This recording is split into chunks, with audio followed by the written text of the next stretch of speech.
नमस्कार किसान साथियों, मैं संदीप सिंह और आप देख रहे हैं Sabalgarh agro farming YouTube channel. किसान साथियों, आज हम बात करने वाले हैं कि लहसुन की फसल में पोटास का क्या महत्व है। अगर हम अपनी लहसुन की फसल में पोटास का उपयोग करते हैं तो हमारी फसलों को कौन कौन से फायदे देखने के लिए मिलेंगे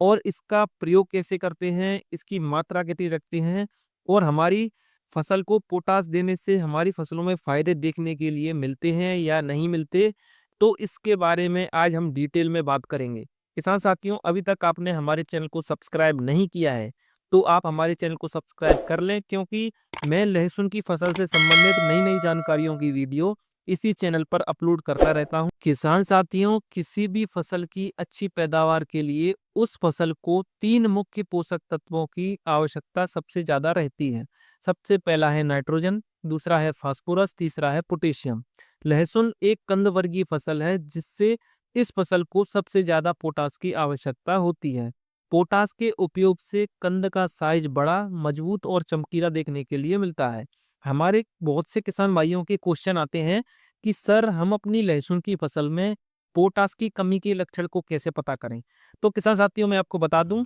कि जब भी आपकी लहसुन की फसल हल्की हल्की पीली दिखाई दे या लहसुन की फसल की जो पत्तियां के जो किनारे हैं वो आपको पीले दिखाई दें, या आपकी जो लहसुन की फसल है उसकी जो पत्तियां हैं उसकी जो किनारे रहते हैं वो झुलसे हुए दिखाई दें,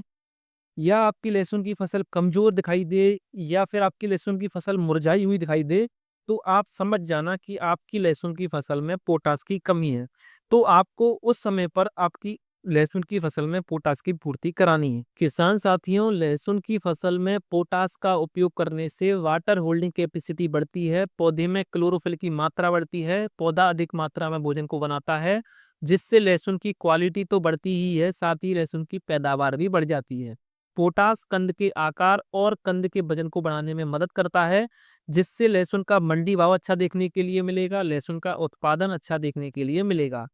लहसुन की फसल में पोटास का उपयोग करने से पौधे की रोग प्रतिरोधक क्षमता बढ़ती है, जिससे आपकी लहसुन की फसल में रोग कम से कम लगेंगे, बीमारियां कम से कम लगेंगी, जिससे आपकी लहसुन की फसल हरी भरी रहेगी और आपकी लहसुन की फसल का वृद्धि और विकास अच्छा देखने के लिए मिलेगा। किसान साथियों, लहसुन की फसल में पोटास का उपयोग करने से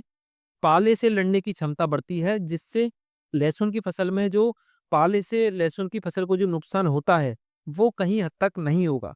अगर आप लहसुन की फसल में उचित मात्रा में पोटास का उपयोग करते हो तो आपकी लहसुन की फसल की पैदावार अच्छी होगी, आपकी लहसुन की फसल की ग्रोथ अच्छी होगी और किसान साथियों, आपका जो मंडी भाव है इसका या इसका जो उत्पादन है अच्छा देखने के लिए मिलेगा। लहसुन की फसल में पोटास का उपयोग 2 बार किया जाता है, एक तो बुआई के समय और दूसरा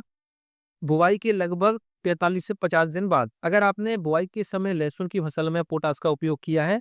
तो आपको 45 से 50 दिन बाद पोटास का उपयोग नहीं करना। अगर आप पोटास का उपयोग लहसुन की फसल में 43-50 दिन बाद करते हो तो आपकी फसल की जो उत्पादन है, रिजल्ट है, आपको बहुत अच्छा देखने के लिए मिलेगा। किसान साथियों, मात्रा की अगर हम बात करें तो आपको 45 से 50 किलोग्राम मात्रा प्रति एकड़ के हिसाब से उपयोग करनी है।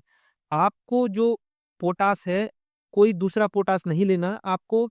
एमओपी जो म्यूरेट ऑफ पोटास है उसका उपयोग करना है, क्योंकि म्यूरेट ऑफ पोटास में पोटास के अतिरिक्त अन्य सूक्ष्म पोषक तत्व होते हैं, जैसे सल्फर हो गया,